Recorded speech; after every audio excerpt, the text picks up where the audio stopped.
Hello student. आज के इस वीडियो लेसन में हम पढ़ने जा रहे हैं आईएससी 11th व 12th की पाठ्य पुस्तक गद्य संकलन से लिया गया पाठ 2।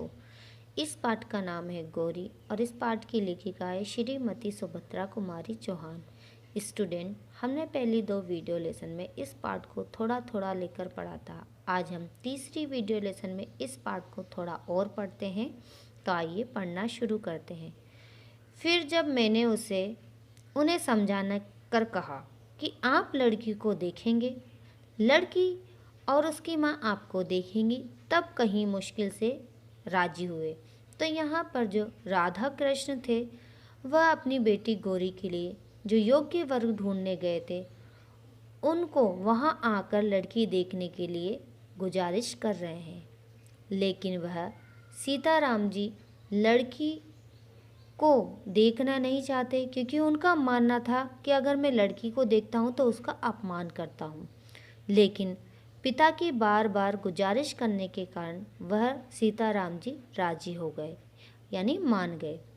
गौरी दरवाजे की आड़ में खड़ी यह सब बात सुन रही थी, यानी गौरी माता पिता के दोनों के संवाद सुन रही थी, यानी सीताराम जी के बारे में जो बातचीत हो रही थी उसके बारे में वह खड़ी खड़ी वहाँ पर सुन रही थी। जिस व्यक्ति के प्रति उसके पिता इतने असंतुष्ट और उदासीन थे, यानी सीताराम जी के प्रति उनके पिता असंतुष्ट थे, यानी संतुष्ट नहीं थे, उदासीन थे, यानी जिसका मन हर तरह से हट गया हो वैसे थे।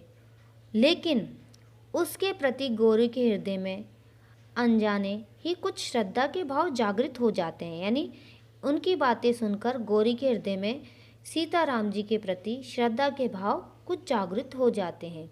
राधा कृष्ण जी पान का बीड़ा उठाकर अपनी बैठक में चले गए और उसी रात फिर उन्होंने अपने कुछ मित्र और रिश्तेदारों को गौरी के लिए योग्य वर तलाशने के लिए कई पत्र लिख दिए। यानी पहले से ही मैंने आपको बता दिया था कि गौरी के जो पिता थे वह संतुष्ट नहीं थे सीताराम जी को देखकर, इसीलिए उन्होंने अपने मित्र और रिश्तेदारों से क्या कह दिया, पत्र लिखकर कह दिया कि गौरी के लिए एक योग्य वर तलाश कीजिए। अगला इतवार आया, यानी अगला रविवार आया। आज ही सीताराम जी गौरी को देखने या अपने आप को दिखाने आएंगे।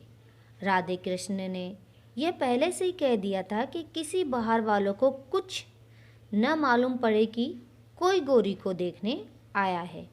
अतएव ये बात कुछ गुप्त ही रखी गई, यानी छिपा कर रखी गई।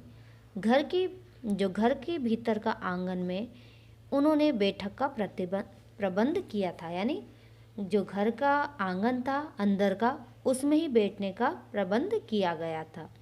3-4 कुर्सी के बीच में एक मेज, जिस पर एक साफ धुला हुआ खादी का कपड़ा बिछाया गया था और एक गिलास में आंगन के ही गुलाब के कुछ फूलों को तोड़कर गुलदस्ते का स्वरूप दिया गया था, यानी उसका आकार दिया गया था। बहुत ही साधारण सा आयोजन किया गया था। सीताराम जी सरीखे व्यक्ति के ही थे, यानी सीताराम जी साधारण से ही व्यक्ति थे, उसी तरीके के व्यक्ति थे। उनके लिए किसी विशेष आडंबर की आवश्यकता तो न थी, यानी विशेष यानी मुख्य, आडंबर यानी दिखावे की आवश्यकता तो उनके लिए थी ही नहीं। यथा समय सीताराम जी अपने दोनों बच्चों के साथ आए। बच्चे भी वही खादी के कुर्ते और हाफ पैंट पहने हुए थे। ना जूता, ना मोजा, ना किसी प्रकार का ठाट बाट, पर दोनों बड़े ही प्रसन्न थे, यानी ना पिताजी ठाट बाट के थे, ना ही उनके बच्चे ठाट बाट के थे दोनों। और वह दोनों बड़े ही प्रसन्न थे, बड़े ही हंसमुख थे। आकर घर में इस प्रकार खेलने लगे जैसे वह इस घर में चिर परिचित है, यानी वह दोनों बच्चे घर में आकर ऐसे खेलने लगे जैसे पहले से इस घर को जानते हैं, इससे परिचित है। कुंती एक तरफ बैठी थी।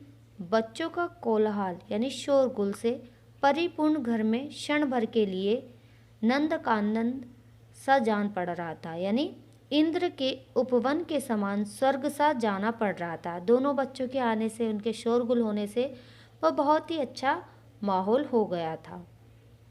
उसने मन ही मन में सोचा कि कितने अच्छे बच्चे हैं। यदि बिना किसी प्रकार का संबंध हुए भी सीताराम जी इन बच्चों को संभालने का भार उसे सौंप देते तो वह खुशी खुशी ले लेगी।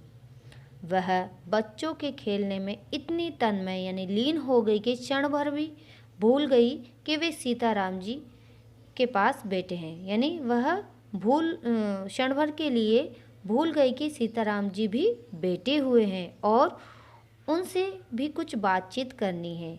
इस समय अचानक छोटे बच्चों ने जैसे कुछ याद आ गया और वह दौड़कर अपने पिताजी के पास चला गया और उनके पैरों के बीच में खड़ा होकर बोला, बाबूजी, तू तो कहते थे न माँ को दिखलाने ले चलते हैं, माँ कहाँ है बतलाओ। यानी बच्चा कह रहा है कि बापू तुमने तो कहा था कि माँ देखने चलते हैं, माँ कहाँ है बतलाओ। सीताराम जी ने किंचित हंसकर कहा, ये माँ जी बेटी है, इनसे कहो यही तुम्हें दिखलाएगी। बालक ने मचल कर कहा, तुम दिखाओ। और इस समय एक घड़ी बड़ी सी सफ़ेद बिल्ली आंगन में होती हुई भीतर भाग गई। जब बालक जिद कर रहा था तो उसी समय क्या हुआ, अचानक एक बड़ी सी बिल्ली सफ़ेद जो आंगन से गुजर गई और बच्चा जो बात पूछ रहा था वह तो भूल ही गया।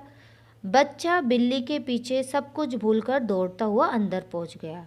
गौरी पीछे बरामदे में छुपकर खड़ी हुई थी। वह न जाने किस ख्याल में थी। तभी एक छोटे से बच्चे ने उसकी आंचल को पकड़कर पूछा, क्या तुम अमाली माँ हो? यानी क्या तुम हमारी माँ हो? गौरी ने देखा हष्ट-पुष्ट सुंदर सा बालक कितना भोला, कितना निश्चल यानी बिना छल के। उसने बालक को अपनी गोद में उठाकर कहा, हाँ मैं तुम्हारी माँ हूँ।